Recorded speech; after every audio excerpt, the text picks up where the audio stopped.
నేను ఒక దాన్ని సిద్ధపడ్డాను కానీ అది కానీ చెప్తే గంట అయిపోతుంది. जो विषय नहीं मु प्रस्तुति तेरे सीधा जदि मु कहबी तबे गुटे घंटा आइजिबो. అందులో బట్టి వేరే ప్రసంగానికి నన్ను ప్రభు నడిపిస్తున్నాడు. କିନ୍ତୁ ପ୍ରଭୁ ମୋତେ ଆଉ ଗୋଟେ ଅନ୍ୟ ପ୍ରସଙ୍ଗକୁ କହିବା ପାଇଁ ପ୍ରଭୁ ମୋତେ ଚାଳନା ଦେଉଥିବାରୁ తెరవండి మత్తయి సువార్త 7వ అధ్యాయము మత్తయి లిఖిత సుసమాచాର 7 ପର୍ବ 21 నుండి చదువుతాం. ଆମେ 7 ପର୍ବର 21 ପଦ ଠାରେ ଆମେ ପାଠ କରିବା.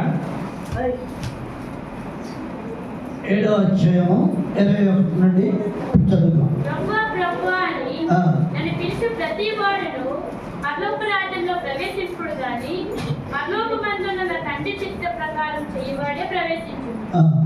ఆ దినమందు అనేకులు నన్ను చూసి ప్రభువా మేము నీ నామమున ప్రవచింపలేదా, నీ నామమున దెయ్యములను వెళ్ళగొట్టలేదా, నీ నామమున అనేకమైన అద్భుతములు చేయలేదా అని చెప్పుదురు. అప్పుడు నేను మిమ్మల్ని ఎన్నడను ఎరుగను, అక్రమం చేయవాళ్ళ నా యుద్ధ నుండి పొండని వారితో చెప్పుదురు. ମୋତେ ପ୍ରଭୁ ପ୍ରଭୁ ବୋଲି ଡାକନ୍ତି, ଏପରି ପ୍ରତ୍ୟେକ ସ୍ୱର୍ଗ ରାଜ୍ୟରେ ପ୍ରବେଶ କରିବେ ନାହିଁ। ମାତ୍ର ଯେ ମୋର ସ୍ୱର୍ଗସ୍ଥ ପିତାଙ୍କର ଇଚ୍ଛା ସାଧନ କରିବ ସେ ପ୍ରବେଶ କରିବ। ସେଇଦିନ ଅନେକ ମୋତେ କହିବେ, ହେ ପ୍ରଭୁ ଆମେମାନେ କି ତୁମ ନାମରେ ଭାବବାଣୀ କହିଲୁ ନାହିଁ, ପୁଣି ତୁମ ନାମରେ କି ଭୂତମାନଙ୍କୁ ଛଡ଼େଇଲୁ ନାହିଁ, ଆଉ ତୁମ ନାମରେ କି ଅନେକ ଶକ୍ତିର କାର୍ଯ୍ୟ କଲୁ ନାହିଁ। ସେତେବେଳେ ମୁଁ ସେମାନଙ୍କୁ ସ୍ପଷ୍ଟ ରୂପେ କହିବି, ମୁଁ ତୁମମାନଙ୍କୁ କେବେ ହିଁ ଜାଣି ନାହିଁ। ହେ ଅଧର୍ମଚାରୀ ମାନେ ମୋ ପାଖରୁ ଦୂର ହୁଅ। ఆమేన్. హల్లెలూయా. ఇక్కడ ప్రభువైన యేసు కొండ మీద ప్రసంగిస్తున్నప్పుడు ఈ విషయాలు కూడా ప్రజలకు తెలియపరుస్తున్నాడు. ପ୍ରଭୁ ଯୀଶୁ ଖ୍ରୀଷ୍ଟ ଯେତେବେଳେ ପର୍ବତ ଉପରେ ଉପଦେଶ ଦଉଥିଲେ ଆଉ ଏଇ ବିଷୟମାନ ମଧ୍ୟ ସେଇ ସ୍ଥାନରେ ସେ ବାକ୍ୟ କରିଅଛନ୍ତି। ప్రభు అంటున్నాడు, ପ୍ରଭୁ କହୁଛନ୍ତି, ప్రభు అని నన్ను పిలిచి ప్రతి వాడును పరలోక రాజ్యములో ప్రవేశింపలేడు కానీ పరలోకమందున్న నా తండ్రి చిత్త ప్రకారం చేయువాడే ప్రవేశించు. ମୋତେ ପ୍ରଭୁ ପ୍ରଭୁ ବୋଲି ଅନେକ ମୋ ନାମରେ ଡାକିବେ, ସମସ୍ତେ ଯେ ସ୍ୱର୍ଗ ରାଜ୍ୟରେ ପ୍ରବେଶ କରିବେ ନାହିଁ, ମାତ୍ର ଯେ ମୋର ସ୍ୱର୍ଗସ୍ଥ ପିତାଙ୍କର ଇଚ୍ଛା ସାଧନ କରେ ସେମାନେ ହିଁ ସ୍ୱର୍ଗ ରାଜ୍ୟରେ ପ୍ରବେଶ କରିବେ। చాలా బాధాకరమైన విషయం ఇది. ବହୁତ ବାଧାଜନକ ବା ଦୁଃଖଦାୟକ ବିଷୟ ଅଟେ। ఈ దినాల్లో ఎంతమంది ప్రభు ప్రభు ప్రభు ప్రభు అని పిలుస్తూ ఉంటారు. ଏଇ ଦିନମାନଙ୍କରେ ସମଗ୍ର ପୃଥିବୀରେ ଯୀଶୁଙ୍କୁ ପ୍ରଭୁ ପ୍ରଭୁ ବୋଲି କେତେ ଡାକୁଥିବେ, కానీ ప్రభు కండిషన్ పెట్టాడు. କିନ୍ତୁ ପ୍ରଭୁ ଗୋଟେ କଣ୍ଡିସନ ରଖିଛନ୍ତି। అలా పిలుచుట వల్ల అలాగ చేయటం వల్ల మీరే పరలోక రాజ్యంలో ప్రవేశిస్తారని అనుకుంటున్నారేమో। ସେମିତି ଡାକିବା ଦ୍ୱାରା, ସେମିତି କରିବା ଦ୍ୱାରା ତୁମେମାନେ ଯେ ସ୍ୱର୍ଗ ରାଜ୍ୟରେ ପ୍ରବେଶ କରିବ ବୋଲି ଏହା ତୁମେମାନେ ଭାବୁଅଛ କି ଜାଣ? పరలోకమందున్న నా తండ్రి చిత్త ప్రకారము చేయువాడే, నడిచేవాడే, జీవించేవాడే పరలోక రాజ్యానికి పాత్రుడు। ମୋର ପିତାଙ୍କର ଇଚ୍ଛା ଅନୁସାରେ ଯେଉଁମାନେ ଜୀବନ କାଟନ୍ତି, ମୋର ପିତାଙ୍କର ଇଚ୍ଛା ଅନୁସାରେ ଯେଉଁମାନେ ତାଙ୍କ ଠାରୁ ରୁହନ୍ତି ସେମାନଙ୍କୁ ସେଇ ପାଇଁ ସ୍ୱର୍ଗ ରାଜ୍ୟରେ ପ୍ରସ୍ତୁତ କରାଯାଇଛି। వారికి మాత్రమే అర్హత ఉన్నది। ସେମାନଙ୍କୁ ମାତ୍ର ହିଁ ସେଇ ସ୍ଥାନରେ ସେମାନଙ୍କୁ ପ୍ରବେଶ କରିବାର ଅଧିକାର ଅଛି। అనుసారంగా నడుస్తున్నట్టు వారు అక్కడికి చేరగలుగుతారు। ଯେ ସ୍ୱର୍ଗସ୍ଥ ପିତାଙ୍କର ଇଚ୍ଛା ସାଧନ କରେ ସେଇ ସ୍ଥାନରେ ପ୍ରବେଶ କରିବ।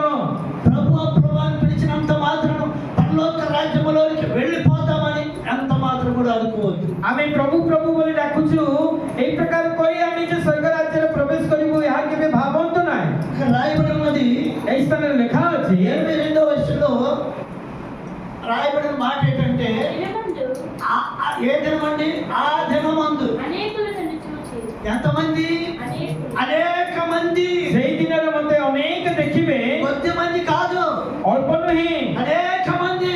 ଅନେକ ମୋତେ ଦେଖିବେ। అనేక మంది ప్రభు ప్రభు అని పిలిచేవారు ଆଉ ଏଇ ଅନେକ ଲୋକମାନେ ପ୍ରଭୁ ପ୍ରଭୁ ବୋଲି ଡାକନ୍ତି। కాబట్టి అనేక మంది నన్ను చూసి ଆଉ ଅନେକ ଲୋକମାନେ ମୋତେ ଏହା ଦେଖି ఏమంటారంటే ସେମାନେ କଣ କହିବେ? ప్రభు ప్రభు ପ୍ରଭୁ ପ୍ରଭୁ మేము మేము నీ నామమున ప్రవేశించాం కదా। నీ నామమున దెయ్యములను వెళ్ళగొట్టలేదా? నీ నామమున దెయ్యాలు వెళ్ళగొట్టలేదా? నీ నామమున అనేకమైన అద్భుతములు చేయలేదా? చేయలేదా? లేదా? అని చెప్పుదురు. ସେଇଦିନ ଅନେକ ମୋତେ କହିବେ ହେ ପ୍ରଭୁ ଆମେ କି ତୁମ ନାମରେ ଭାବବାଣୀ କହିଲୁ ନାହିଁ, ପୁଣି ତୁମ ନାମରେ କି ଭୂତମାନଙ୍କୁ ଛଡ଼େଇଲୁ ନାହିଁ, ଆଉ ତୁମ ନାମରେ କି ଅନେକ ଶକ୍ତିର କାର୍ଯ୍ୟ କରିନାହୁଁ అని చెప్తారు. ଅନେକ ଏହା କହିବେ। అది చెప్పింది బాగుంది. ସେମାନେ କହିବାଟା ଭଲ ଅଛି। ఎన్ని అద్భుతాలు చేశాడండి. ସେମାନେ କେତେ ଅଦ୍ଭୁତ କାର୍ଯ୍ୟ ସାଧନ କରିଛନ୍ତି, ఎలాంటి అద్భుతాలు చేశాడు? କେମିତି ଅଦ୍ଭୁତ ଶକ୍ତିର କାର୍ଯ୍ୟ କରିଛନ୍ତି। దేవునికి వ్యతిరేకంగా జీవించాడు. ସେମାନେ ଈଶ୍ୱରଙ୍କର ବିରୁଦ୍ଧାଚରଣ ଭାବରେ ଜୀବନ କାଟି ଅଛନ୍ତି। తండ్రి చిత్తానుసారంగా చేయలేదు. ସେମାନେ ପିତାଙ୍କର ଇଚ୍ଛା ଅନୁସାରେ କରିନାହାନ୍ତି। ప్రార్థన చేస్తే దయ్యాలు పోతాయి. ପ୍ରାର୍ଥନା କଲେ ଭୂତମାନେ ଛଡ଼ି ଯାଉଥିଲା। దయ్యాలు పోయినా అంటే ఎంత గొప్ప ప్రార్థన పరుడు అని కనిపిస్తూ ఉంటారు. ଆଉ ସେ ଭୂତମାନଙ୍କ ପଳେଇଲା ପରେ ସେ ଲୋକଟି ଭାବିଥାଏ ଆଉ ତା ହୃଦୟ ମଧ୍ୟରେ ଗୋଟେ ଗର୍ବ ଯଦି ହେଇଯାଏ ଯେ ମୁଁ ଭୂତମାନଙ୍କୁ ଛଡ଼େଇ ଦେଇଛି। వారికి వెళ్ళి చేతి నుంచి ప్రార్థిస్తే ఒక రాగం పోయింది. ଆଉ ସେମାନଙ୍କ ଉପରେ ହସ୍ତ ରଖି ପ୍ରାର୍ଥନା କଲେ ସେମାନଙ୍କ ରୋଗ ସୁସ୍ଥ ହଉଥିଲା। ఇలాంటి కార్యం జరుగుతున్నాడు. ఆ ప్రార్థన చేస్తున్న వ్యక్తి పొంగిపోతూ ఉంటాడు. ଆଉ ଏଇ ପ୍ରକାର ପ୍ରାର୍ଥନା କରିଥିବା ବ୍ୟକ୍ତି ତା ହୃଦୟ ମଧ୍ୟରେ ସେ ନିଜକୁ ନିଜ ଉଛୁଳି ଉଠୁଥିବ। వాటి యందు దేవునికి ఇష్టం లేదు. ତାଙ୍କଠାରେ ଈଶ୍ୱରଙ୍କର ଇଚ୍ଛା ସାଧନ ହେଇନଥାଏ। గర్విష్ఠులు నా ఎదుట ఉండలేరు.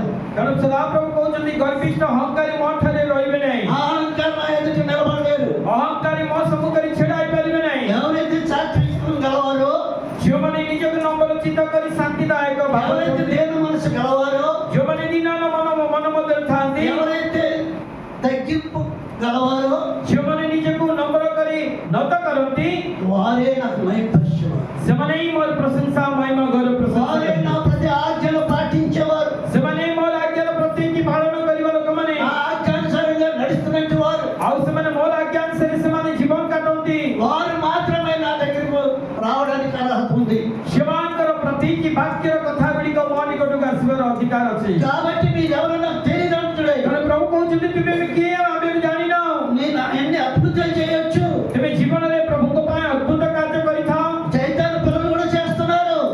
ଭୂତମାନେ ସୈତାନର ଲୋକମାନେ ମଧ୍ୟ ତାହା କରୁଛନ୍ତି। వారు మంత్రాలు వేస్తే పాత్రాయి, ଆଉ ସେମାନେ ଗୁଣି ମନ୍ତ୍ର କରିବା ଦ୍ୱାରା ସେ ସମସ୍ତ ଯାଉଛି। నాయకులు కడితే బాగుపడిపోతున్నారు. ଆଉ ଅନେକ ସେ ତାବିଜ ବାନ୍ଧିକି ମଧ୍ୟ ଭଲ ହେଇଯାଉଛନ୍ତି। అంత మాత్రాన వారు దేవుని రాజ్యంలో చేరగలుగుతారా? ସେମାନେ କି ଈଶ୍ୱରଙ୍କ ରାଜ୍ୟରେ ପ୍ରବେଶ କରିପାରିବେ କି? అలాంటి గుంపులో చేరినట్టు వారు మీరు. ଆଉ ସେଇ ପ୍ରକାର ଦଳ ମଧ୍ୟରେ ପ୍ରବେଶ କରିଥିବା ତୁମେମାନେ, నీ సంఘాన్ని నువ్వు చూసుకోకుండా వేరే సంఘం మీద ఆశపడుతుండేవాడు. ଆଉ ତୁମେ ନିଜ ମଣ୍ଡଳୀ ମଧ୍ୟରେ ନ ରହି ଅନ୍ୟ ମଣ୍ଡଳୀର ତୁମେ ବିଷୟରେ ଆଶା କରୁଅଛ। వేరే సంఘంలో నుండి ప్రజలు తీసుకోవాలి సంఘాన్ని కట్టడం.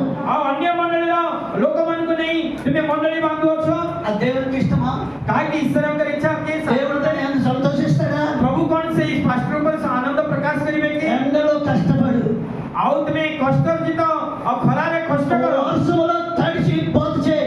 ଆଉ ତୁମର ଶରୀର ମଧ୍ୟରେ ଆଉ ପ୍ରଭୁଙ୍କର ରାଜ୍ୟ ସୁସମାଚାର ନିମନ୍ତେ ନିଜକୁ ବଳିଦାନ କର। నూతన ఆత్మలో దేవుని వాక్యం తెలియపరచు. ଆଉ ନୂତନ ବିଶ୍ୱାସୀ ଆତ୍ମାମାନଙ୍କୁ ପ୍ରଭୁଙ୍କର ବାକ୍ୟ ସେମାନଙ୍କୁ କୁହ। వారు మానమనిషి పొందగలిగితే నీ సంఘంలో నిలబడతారు. ଆଉ ସେମାନେ ମନ ପରିବର୍ତ୍ତନ କରିକି ପ୍ରଭୁଙ୍କ ନିକଟକୁ ଆସିଲେ ହିଁ ସେମାନେ ତୁମ ମନରେ ଛିଡ଼ା ହେବେ। ఇలాంటి పనులు చేస్తున్న నీవు నా దగ్గర రాగలుగుతావా? ଆଉ ଏଇ ପ୍ରକାର କାର୍ଯ୍ୟ କରିଥିବା ଲୋକମାନେ ତୁମେ ମାନେ ମୋ ନିକଟକୁ ଆସିପାରିବେ। వాక్యానికి వ్యతిరేకంగా నువ్వు నడుస్తున్నావు. ଆଉ ମୋର ବିରୁଦ୍ଧ ଆଚରଣ ତୁମେ ଜୀବନ କାଟୁଅଛ। వాక్యాన్ని పట్టించుకోవటం లేదు. ବାକ୍ୟକୁ ତୁମେ ଧରିକି ଚାଲିନାହ। నీకున్న డంబాన్ని పెట్టి నువ్వు ముందుకు వెళ్ళగలుగుతున్నావు. ତୁମର ସେ ଅହଙ୍କାର ଗାମ୍ଭୀର୍ଯ୍ୟ ପ୍ରତି ତୁମେ ଆଗକୁ ଯାଉଅଛ। ప్రియ దేవుని సంగమా, ପ୍ରିୟମାନେ ଈଶ୍ୱରଙ୍କର ମଣ୍ଡଳୀ, మేము పడిన కష్టం ఎంత అంత కాదు. ଆମେମାନେ ଯୋଉ ସମସ୍ତ କଷ୍ଟ ସହିଛୁ ଏତିକି ସେତିକି ନୁହେଁ। సైకిల్ పట్టుకొని ఎండ అనకుండా ప్రయాణం చేస్తుండేవారు. ଆଉ ବାଳକ ମଣିଷ ସେ ସାଇକେଲ ଧରିକି ଆଉ ସେ ପ୍ରତ୍ୟେକ ସ୍ଥାନକୁ ସେ ଯାତ୍ରା କରୁଥିଲେ। వర్షంలో కూడా తాడిస్తూ ఆ ఇంటికి దేవుని వారు ଆଉ చెప్తుండేవారు. ସେ ବର୍ଷାରେ ମଧ୍ୟ ଭିଜି ଆଉ ସେ ଗୃହକୁ ଯାଇକି ସୁସମାଚାର ପ୍ରଚାର କରୁଥିଲେ। అలాగే ఆత్మలు సంపాదించాం. ଆଉ ସେଇ ପ୍ରକାର ସେ ଆତ୍ମା ଗୁଡ଼ିକ ସମ୍ପାଦନ କରିଛନ୍ତି। సంపాదించిన వాడు దొంగిలిస్తున్నాడు. ଆଉ ଯୋଉମାନେ ସମ୍ପାଦନ କରିନାହାନ୍ତି ସେମାନେ ଅନ୍ୟର ଆତ୍ମା ଗୁଡ଼ିକ ଚୋରି କରୁଛନ୍ତି। ఒక సమయంలో ఈ సంఘాన్ని వెడగొట్టిన వారు లేకపోలేదు. ଆଉ ଏଇ ମଣ୍ଡଳୀକୁ ଦିନେ ଭାଙ୍ଗିବା ଲୋକମାନେ ନାହାନ୍ତି କି? అప్పుడు దైవజనులు మన మధ్యలో ఉన్నారు. ସେତେବେଳେ ପ୍ରଭୁଙ୍କର ଦାସ ଆମମାନଙ୍କ ମଧ୍ୟରେ ଅଛନ୍ତି। ఆయన కన్నీరు కూడా పెట్టుకున్నాడు. ଆଉ ସେ କାନ୍ଦିଲେ ମଧ୍ୟ నీవు సంఘాన్ని విడగొట్టద్దు. ଆଉ ତୁମେ ମଣ୍ଡଳୀକୁ ଭାଙ୍ଗ ନାହିଁ। నేను సంఘాన్ని విడగొట్టను కానీ నేను ఒక్కడే తప్పుకుంటాను. ଆଉ ସେଇ ମଣ୍ଡଳୀକୁ ମୁଁ ଭାଙ୍ଗିବିନି ସିନା, ମୁଁ ଏକୁଟିଆ ଅଲଗା ହେଇଯିବି। ఆ వచ్చే వాళ్ళ నుంచి ఒకరు వెళ్ళిపోతున్నారు. ଆଉ ସେଇ ପଳେଇବାରୁ ଅନେକ ଆମ ମଣ୍ଡଳୀରୁ ଜଣେ ଜଣେ କରିକି ପଳେଇଲେ। ముందు ఆలోచన చేసుకున్నాను. ଆଉ ସେମାନେ ଚିନ୍ତା କରିଥିଲେ ఇప్పుడు పరిస్థితి ఎలా ఉందో చూడండి. ବର୍ତ୍ତମାନ ସେମାନଙ୍କର ପରିସ୍ଥିତି କେମିତି ଅଛି ଦେଖନ୍ତୁ। సంఘా నిలబట్టడం వల్ల వారి పరిస్థితి ఎలా ఉన్నదో ఆలోచన చేయండి. ଆଉ ସେମାନେ ଏଇ ପରିସ୍ଥିତିରେ କେମିତି ଛିଡ଼ା ହେଇଛନ୍ତି ସେମାନଙ୍କର ଜୀବନକୁ ଆଲୋଚନା କରନ୍ତୁ। వెళ్ళిపోయిన ఆత్మలు కొన్ని మళ్ళీ తిరిగి వచ్చేసాయి. ଆଉ ଅନେକ ଆତ୍ମା ଗୁଡ଼ିକ ସେମାନେ ଫେରି ଆସିଲେ। ఎంతో పొరపాటు చేశాం, తప్పు చేశాం, తప్పు ఒప్పుకున్నారు. ଆଉ ସେ ପାଷ୍ଟରଙ୍କ ନିକଟରେ ବିନତି କରି କହିଲେ ଆମେ ଭୁଲ କରିଅଛୁ। ନିଜର ଭୁଲକୁ ସେମାନେ ସ୍ୱୀକାର କରିକି ମନେ ఇక్కడి నుంచి పంపించాలనుకున్నారేమో. ଆଉ ସେମାନେ ଭାବିଲେ କି ଏଇ ପାଷ୍ଟରଙ୍କ ଏଇ ସ୍ଥାନରେ ଆମେ ତୋଳିଦେବା ବୋଲି ଭାବିଲେ। సంఘంలో ఒక మనిషి లేకుండా చేయాలనుకున్నారేమో. ଏଇ ମଣ୍ଡଳୀରେ ଗୋଟେ ବିଶ୍ୱାସୀ ନଥିଲା ପରି ସେମାନେ କରିବା ପାଇଁ ଚାହୁଁଥିଲେ କି? వారు ఆలోచించే ఆలోచనలన్నీ పైవాడు అంటున్నాడు. ସେମାନଙ୍କର ସମସ୍ତ ଚିନ୍ତାଧାରା ପରମେଶ୍ୱର ସବୁ ଦେଖିଲେ। అందరూ వెళ్ళిపోతున్నా సరే ఒక బిడ్డ మాత్రం పట్టుదలతో సంఘంలో నిలబడ్డది. ଆଉ ଏଇ ମଣ୍ଡଳୀରେ ସମସ୍ତ ପଳେଇ ଯାଉଥିଲେ ସିନା ଗୋଟେ ଆତ୍ମା ଜଣେ ଭଉଣୀ ସେ ମଣ୍ଡଳୀରେ ଦୃଢ଼ ଭାବରେ ସଫଳ ଭାବରେ ରହିଲେ। ఆ బిడ్డ చెప్పింది నాది తల్లి సంఘం ఇది అని. ଆଉ ସେ କହିଲେ ଏଇଟା ମୋର ମାତୃମଣ୍ଡଳୀ। ఈ తల్లి సంఘాన్ని విడిచి ఏ సంఘానికి నేను రాను. ଏଇ ମାତୃମଣ୍ଡଳୀକି ଛାଡ଼ି ମୁଁ ଆଉ କୌଣସି ମଣ୍ଡଳୀକି ଯିବି ନାହିଁ। అంత త్యాగం ఆ బిడ్డ చేసింది. ଆଉ ସେତେବେଳେ ସେ ତ୍ୟାଗ କଲେ ସେ। ఆ బిడ్డను పెట్టి ఆ బిడ్డ ప్రార్థన పెట్టి మళ్ళా ప్రభు కొంతమంది సమకూర్చి ଆଉ ସେଇ ଭଉଣୀଙ୍କର ପ୍ରାର୍ଥନା ଯୋଗୁଁ ଆଉ ପ୍ରଭୁ ଆଉ କେତେ ଗୁଡେ ଆତ୍ମା ଗୁଡ଼ିକୁ ପ୍ରଭୁ ମଣ୍ଡଳୀ ଆଣିଲେ। ఎన్ని పోతున్నా నాలో చింత అన్నది లేదు. ଆଉ ମୋ ଜୀବନରେ କେବେ ଚିନ୍ତା ନାହିଁ ଏଇ ସମସ୍ତ ବିଷୟରେ। దైవజనులు చెప్పారు నాన్నగారు మీరు భయపడతాడు. ଆଉ ଅନେକ ପ୍ରଭୁଙ୍କର ଦାସମାନେ କହିଲେ ତୁମେ ଭୟ କର ନାହିଁ ଏବଂ ପଛକୁ ଅନାଅ ନାହିଁ। ఆయన ସମ୍ବଲପୁరిలో ఉన్నారు. ଆଉ ସେଇ ସମ୍ବଲପୁରରେ ଅଛନ୍ତି। నేను భయపడ్డాను. ମୁଁ ଭୟ କଲି ନାହିଁ। నేను భయపడ్డాను. ମୁଁ ଭୟ కలి ନାହିଁ। నా పని నేను చేసుకుంటే అప్పుడు ମୋ କାମ ମୁଁ କରି ଚାଲୁଥିଲି। దేవుడు నాకు సహాయం.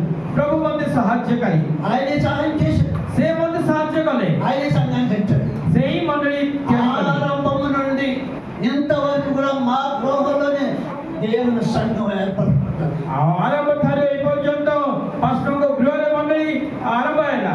యూనిట్ 3లో కూడా మా గృహంలోనే ଆଉ యూనిట్ 3 ମାଳି କଲେଜରେ ମଧ୍ୟ ସେଇ ପ୍ରକାର ପାଷ୍ଟରଙ୍କ ଗୃହରେ వచ్చిన తర్వాత కూడా మా గృహంలోనే ଏହି ସ୍ଥାନରେ ଆସିଲା ପରେ ମଧ୍ୟ ଏହି ସ୍ଥାନରେ ପାଷ୍ଟରଙ୍କ ଗୃହରେ ପ୍ରାର୍ଥନା ସବୁ ଆରମ୍ଭ ହେଲା। దేవుడు దాన్ని అలా స్థిరపరిచాడు. ପ୍ରଭୁ ମୋତେ ସେଇ ସ୍ଥାନରେ ସେଇ ପ୍ରକାର ରଖିଲେ। కానీ ఈ దినాల్లో చాలా మంది దేవుని వాక్యానికి భయపడుతుంది. ଆଉ ଏଇ ଦିନମାନଙ୍କରେ ଈଶ୍ୱରଙ୍କର ବାକ୍ୟ ନିମନ୍ତେ ଅନେକ ଭୟଭୀତ ହଉନାହାନ୍ତି। దేవుని సేవకులు భయం లేదు. ପ୍ରଭୁଙ୍କର ସେବକମାନେ ମଧ୍ୟ ଭୟଭୀତ ହଉନାହାନ୍ତି। గడుపు కాంతి కదా భయం ఉంటుంది. ସେମାନଙ୍କୁ ଜଳିଲେ ସେମାନଙ୍କୁ ଭୟ ଲାଗିବ। మేము ఆ బాధలు పడతాం. ସେଇ କଷ୍ଟ ଆମେମାନେ ସହିଅଛୁ। ఇప్పుడు ఈ దినాల్లో సేవకులకు బాధలు ଆଉ ଏଇ ଦିନମାନଙ୍କରେ ସେବାମାନଙ୍କର ବାଧ ନାହିଁ। ప్రజలను మోసగించి లాక్కుంటున్నారు. ଆଉ ପ୍ରଜାମାନଙ୍କୁ ଲୋକମାନଙ୍କୁ ବିଶ୍ୱାସୀମାନଙ୍କୁ ଅନେକ ପ୍ରକାର ପ୍ରତାରଣା ଦେଇ ସେମାନେ ଟାଣି ନେଉଛନ୍ତି। అందుకే ప్రభు అంటున్నాడు ସେଥିପାଇଁ ପ୍ରଭୁ କହୁଛନ୍ତି నా తండ్రి చిత్తానుసారంగా నువ్వు జీవించలేదు. ମୋର ପିତାଙ୍କର ଇଚ୍ଛା ଅନୁସାରେ ତୁମେ ଜୀବନ ସାଧନ నా କରିବ। తండ్రి ఇష్టానుసారంగా నువ్వు నిలబడలేదు. ମୋର ପିତାଙ୍କର କଥା ଅନୁସାରେ ତୁମେ ଛିଡ଼ା ହେଇନ। నీ చిత్తానుసారం నీ ఇష్టానుసారంగా నీవు నడుచుకున్నావు కాబట్టి నా దగ్గర నీ స్థానం లేదు. ଆଉ ତମର ନିଜ ଇଚ୍ଛା ଅନୁସାରେ ନିଜ ଜୀବନକୁ ତୁମେ ତଳେଇ ନେଇଥିବାରୁ ପ୍ରଭୁ କହିଲେ ମୋ ସ୍ଥାନରେ ମୋ ନିକଟରେ ତୁମର ସ୍ଥାନ ନାହିଁ। ఎంత బ్రతిమలాడతారో అంట. ସେଇଦିନ କେତେ ଯେ ଲୋକମାନେ କାକୁତି ବିନତି କରିବେ ପ୍ରଭୁଙ୍କୁ। మీరెవరో నాకు తెలియదు అంటాడు. ସେତେବେଳେ ପ୍ରଭୁ କହିବେ ତୁମେ ବୋଲି କିଏ ମୁଁ ଜାଣି ନାହିଁ। మీరెవరో నాకు తెలీదు. ଆଉ ତୁମେ ବୋଲି କିଏ ମୁଁ ଜାଣି ନାହିଁ। నేను మిమ్మల్ని ఎన్నడూ ఎరగను. ମୁଁ କେବେ ବି ତୁମକୁ ଜାଣି ନାହିଁ। అక్రమం చేయవాలరా ହେ ଅଧର୍ମଚାରୀ ମାନେ మీ క్రమంగా నడుచుకోలేదు. ତୁମେ ପ୍ରଭୁଙ୍କ ଠାରେ କ୍ରମ ଅନୁସାରେ ବାଧ୍ୟତା ମଧ୍ୟରେ ଜୀବନ କାଟିନ। క్రమంగా దేవుని వాక్యం చెప్పలేదు. ଆଉ ତୁମେ କ୍ରମ ଅନୁସାରେ ଈଶ୍ୱରଙ୍କର ବାକ୍ୟକୁ ତୁମେ କହିନ। లేనిది ఉన్నట్లుగా ఉన్నది లేనట్లుగా బోధన చేసేవాడు. ବାକ୍ୟରେ ଯାହା ଅଛି ତାହା ନ କହି ଅନ୍ୟ ବିଷୟରେ ତୁମେ ଲୋକମାନଙ୍କୁ କହି ଭ୍ରାନ୍ତ ଶିକ୍ଷା ଦଉଥିଲ। అలాంటప్పుడు నీకు ఇక్కడ స్థానం ఉంటుందా? ସେଇ ପ୍ରକାର ଭାବରେ ତୁମକୁ ଏହି ସ୍ଥାନରେ କ'ଣ ସ୍ଥାନ ରହିବ କି?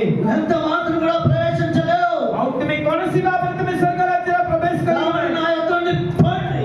ଆଉ ତୁମେ ମୋ ଠାରୁ ଦୂର ହୁଅ ଅଧର୍ମଚାରୀ ମାନେ। ఎక్కడ పోతారండి? ସେମାନେ କୋଉ ସ୍ଥାନକୁ ଯିବେ? ఎక్కడ ఉంది స్థానం? କୋଉ ସ୍ଥାନରେ ସେମାନଙ୍କର ସ୍ଥାନ? అదిగో అగ్నిగుండం కనబడుతుంది. ଆଉ ସେଇ ସ୍ଥାନରେ ଅଗ୍ନିକୁଣ୍ଡ ଦେଖାଯାଉ। అందులోకి పోతారండి. ଆଉ ସେଇ ଅଗ୍ନିକୁଣ୍ଡକୁ ପଳେଇବେ। మనసు మార్చుకోకపోతే ଯଦି ମନ ପରିବର୍ତ୍ତନ କରିବ ନାହିଁ, వాక్యానుసారంగా జీవించకపోతే, ବାକ୍ୟ ଅନୁସାରେ ଯଦି ଜୀବନ କାଟିବ ନାହିଁ, ఉన్నతమైనట్లుగా బోధించకపోతే, ଯାହା ବାକ୍ୟରେ ଲେଖା ଅଛି ସେ ଅନୁସାରେ ପବିତ୍ର ଆତ୍ମାଙ୍କ ଦ୍ୱାରା ଯଦି କିଛି ଶିକ୍ଷା ଦେବ ନାହିଁ, అగ్నిగుండాలు పొమ్మంటున్నాడు. ତେଣୁ ପ୍ରଭୁ କହୁଛନ୍ତି ତୁମ ପାଇଁ ସେ ଅଗ୍ନିକୁଣ୍ଡ ପ୍ରସ୍ତୁତ ହେଇଛି, ସେଥିରେ ଯାଅ। దేవుడు సంగమా, ପ୍ରିୟମଣି ଈଶ୍ୱରଙ୍କର ମଣ୍ଡଳୀ, మనము దేవుని వాక్యము ఎలాగైతే మనకి తెలియపరుస్తుందో బోధిస్తుందో ఆ బోధ ప్రకారంగా నడవడానికి మనం ఇష్టపడుతూ ఉండాలి. ପ୍ରଭୁଙ୍କ ବାକ୍ୟ ଅନୁସାରେ ଯେଉଁ ସମସ୍ତ ପ୍ରଭୁ ଆମକୁ ଶିକ୍ଷା ଦେଉଛନ୍ତି, ଆତ୍ମାଙ୍କର ସାହାଯ୍ୟ ନେଇ ଆମେ ସେ ବାକ୍ୟ ଅନୁସାରେ ଆମେ ଜୀବନ କାଟିବା। మన చిత్తానుసారంగా మన ఇష్టానుసారంగా జీవించడానికి మనకు హక్కు లేదు. ଆମର ଇଚ୍ଛା ହବା ଆମର ନିଜ କୌଶଳ ଅନୁସାରେ ଜୀବନ କାଟିବା ପାଇଁ ଆମର କୌଣସି ଅଧିକାର ନାହିଁ, మనకు హక్కు లేదు అసలు. ଆମର କୌଣସି ଅଧିକାର ନାହିଁ। ఎందుకంటే మారు మనిషి పొందినాం, బాప్తిసం తీసుకున్నాం, ఆయన పిల్లలు అయిపోతున్నాం. କାହିଁକି ନା ଆମେ ମନ ପରିବର୍ତ୍ତନ କଲୁ, ବାପ୍ତିସ୍ମ ନେଲୁ, ଆଉ ଈଶ୍ୱରଙ୍କର ଯୀଶୁଙ୍କର ଆମେ ପିଲାମାନେ ହେଇଗଲୁ, ఆయన పిల్లలు అయిపోయినాం మనం. ଆମେମାନେ ତାହାଙ୍କର ସନ୍ତାନ ହେଇଗଲୁ। ఆయన తండ్రి మన తండ్రి. ସେ ଆମଙ୍କର ପିତା, తండ్రి చెప్పినట్లుగా కుమారులు చేయాలి. ଆଉ ପିତା କହିବା ଅନୁସାରେ ପୁଅ ସେମିତି କରିବାକୁ ପଡିବ, తండ్రి చెప్పినట్టు కుమార్తెలు చేయాలి. ଆଉ ପୁଅ ପିତା କହିବା ଅନୁସାରେ କୁମାରତୀ ମାନେ ସେ ପ୍ରକାର କରିବେ, అప్పుడే ప్రతిఫలం, ସେତେବେଳେ ହିଁ ସେମାନଙ୍କର ପ୍ରତିଫଳ ଦେବେ, అప్పుడే మనకు ప్రవేశం, ସେତେବେଳେ ହିଁ ଆମେ ପ୍ରବେଶ କରିପାରିବା, అప్పుడే లోపలికి వెళ్ళగలుగుతాం. ସେତେବେଳେ ଆମେ ଭିତରକୁ ପ୍ରବେଶ କରିବା। కాబట్టి మనం ఎప్పుడైతే మారు మనిషి పొంది బాప్తిసం తీసుకున్నాం, ఆయన పిల్లలమే కానీ మనము లోక సంబంధమైన పిల్లలం కాదు.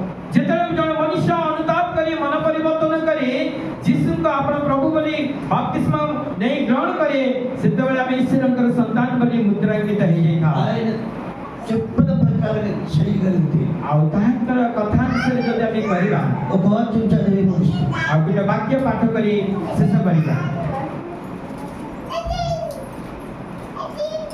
యోహాను సువార్త 14వ అధ్యాయము ଜନ ଲିଖିତ ସୁସମାଚାର 14 ପର୍ବ 23వ వచనం చదవండి. 23 ପଦଟି ପାଠ କରନ୍ତୁ।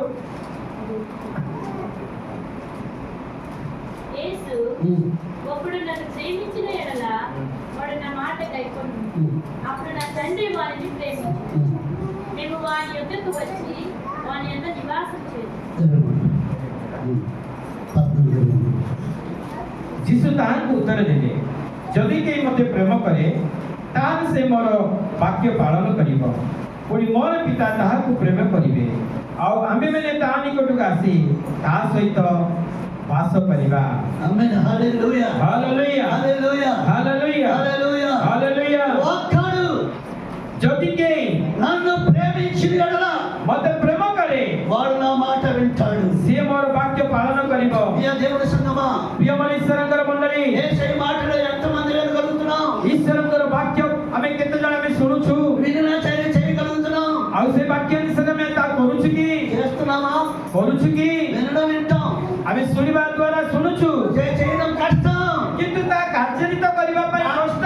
అక్కడే మనం పడిపోతున్నాం, ସେତେବେଳେ ହିଁ ଆମେ ପଡି ଯାଉଛୁ, అక్కడే జారిపోతున్నాం. ସେତେବେଳେ ଆମେ ଖସି ଯାଉଛୁ। కాబట్టి వాక్యం చెప్తుంది, ବାକ୍ୟ କଣ କୁହେ? ఒకడు నన్ను ప్రేమిస్తే, ଯଦି କେହି ମୋତେ ପ୍ରେମ କରେ, పరిపూర్ణమైన ప్రేమతో నన్ను ప్రేమిస్తే ଯଦି ପୂର୍ଣ୍ଣ ଭାବରେ ମୋତେ ସେ ପ୍ରେମ କରେ, వాడు నా మాట ఉంటాడు, ସିଏ ମୋର ବାକ୍ୟ ପାଳନ వాడు କରିବ, నా మాట కైకొంటాడు ସେ ମୋର ବାକ୍ୟକୁ ଗ୍ରହଣ କରିବ। అన్నది మనం నేర్చుకోగలుగుతున్నాం. ସେଇ ଶିକ୍ଷାଟା ଆମେ ବାଇବେଲରେ ଲେଖା ଅଛି, ଆମେ ଜାଣିପାରୁଛୁ। అలాగా నా తండ్రి వాడు ప్రేమిస్తాడు. ସେମିତି ମୋର ପିତା ତାହାକୁ ସେ ପ୍ରେମ କରିବେ। నన్ను ప్రేమిస్తే ମୋତେ ପ୍ରେମ କଲେ నా తండ్రి అతను ప్రేమిస్తాడు. ଆଉ ମୋ ପିତା ତାହାକୁ ସେ ପ୍ରେମ କରିବେ। మేము వారి యొద్దకు వచ్చి వారి యొద్ద నివాసం చేస్తాం. ମୁଁ ତା ନିକଟକୁ ଆସି ତା ସହିତ ମୁଁ ବାସ କରିବି। వారు వచ్చి మనలో నివాసం చేస్తారు. ଆଉ ଆମେମାନେ ଲେଖା ହେଇଛି, ଆମେମାନେ ଆସି ତା ସହିତ ବାସ କରିବା। ఆయన ప్రేమించే ప్రతి ఒక్కరు ఆయన మాట చెబుతారు. ଆଉ ତାହାକୁ ଠାରେ ପ୍ରେମ କରିବେ ଲୋକମାନେ, ପ୍ରଭୁ କେବେ ହେଲେ ତାଙ୍କର ପ୍ରତିଜ୍ଞା ତାଙ୍କ କଥାକୁ ସେ బైబిల్ ఏమి చెబుతుందో అది చేయక తప్పదు. ବାଇବେଲରେ ଯାହା ବି କୁହାଯାଉଛି, ବାଇବେଲ ତା କହିବା ଅନୁସାରେ ତା କେବେ ଭୁଲ କରିବ ନାହିଁ। ఏ ఒక్క ఆజ్ఞ తప్పిపోయినా సరే କୌଣସି ଆଜ୍ଞା ଦୂରୀକରଣ ହେଲେ ସୁଦ୍ଧା మీరెవరో నాకు తెలియదు. ପ୍ରଭୁ କହୁଛନ୍ତି ତୁମେ ମାନେ କିଏ ମୁଁ ଜାଣି ନାହିଁ, నేను ఎన్నడూ ఎవరిని నమ్మలే. ମୁଁ କେବେ ହିଁ ତୁମକୁ ଜାଣି ନାହିଁ। అధికారితో అన్నాడు, ସେ ଅଧିକାରଙ୍କ ସହିତ କହିଲେ, నీకు ఇంకా ఒకటి కొద్దిగా ఉన్నది, ଆଉ ତମ ଜୀବନରେ ଗୋଟେ ବିଷୟ ବୁଣା ଅଛି। అన్ని బాగుని చేస్తాను. ଆଉ ସେ ଅଧିକାରୀ ସେ ଯୁବକ କହିଲା, ମୋର ସବୁ ମୁଁ କରିକି ପଠେଇଛି,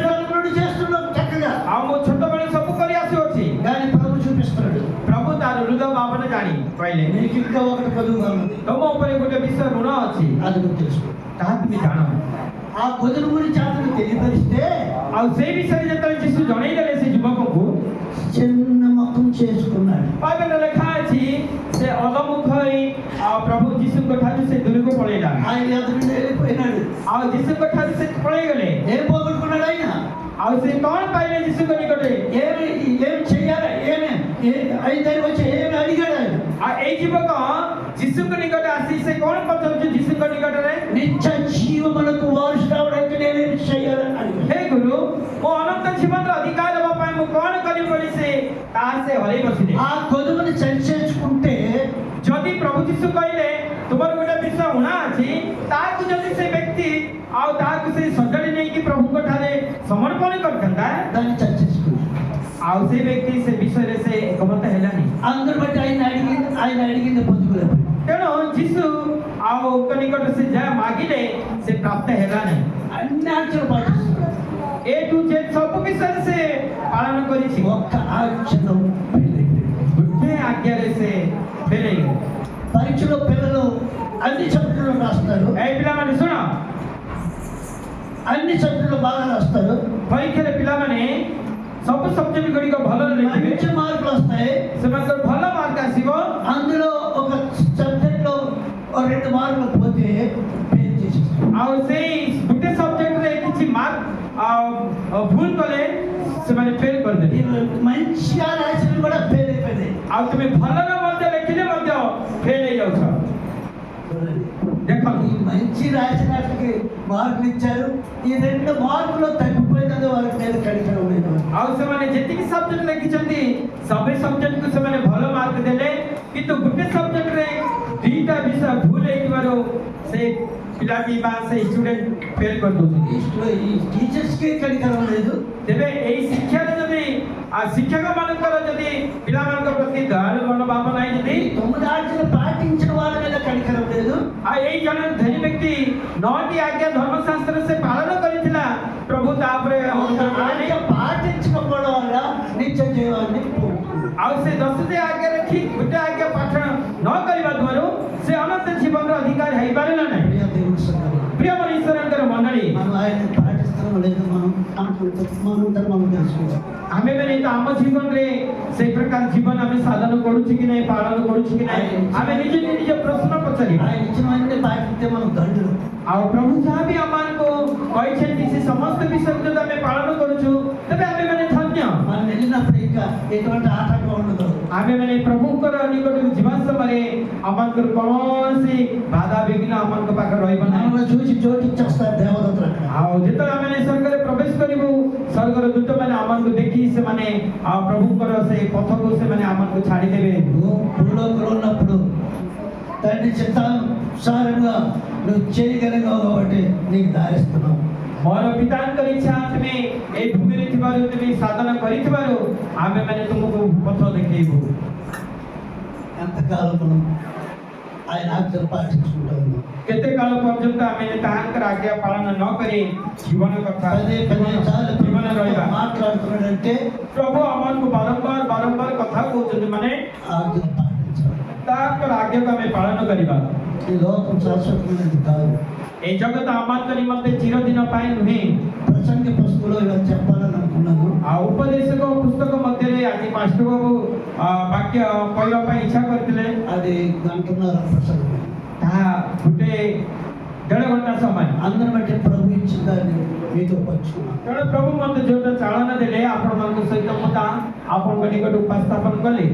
తన తండ్రి చిత్తానుసారంగా చేయగలిగిన వారిగా మనం సిద్ధపడుతున్నాం. ଯେ ସ୍ୱର୍ଗସ୍ଥ ପିତାଙ୍କର ଇଚ୍ଛା ସାଧନ କରି ପାଳନ କରି କରିବ ସେହି ପ୍ରବେଶ କରିବ। అట్టి కృప దేవుని ప్రభువుకు అనుగ్రహించుగాక. ସେହି ପ୍ରକାର କୃପା ଅନୁଗ୍ରହ ଆମ ପ୍ରତ୍ୟେକକୁ ପ୍ରଭୁ ଦୟା କରନ୍ତୁ। ଆମେନ୍।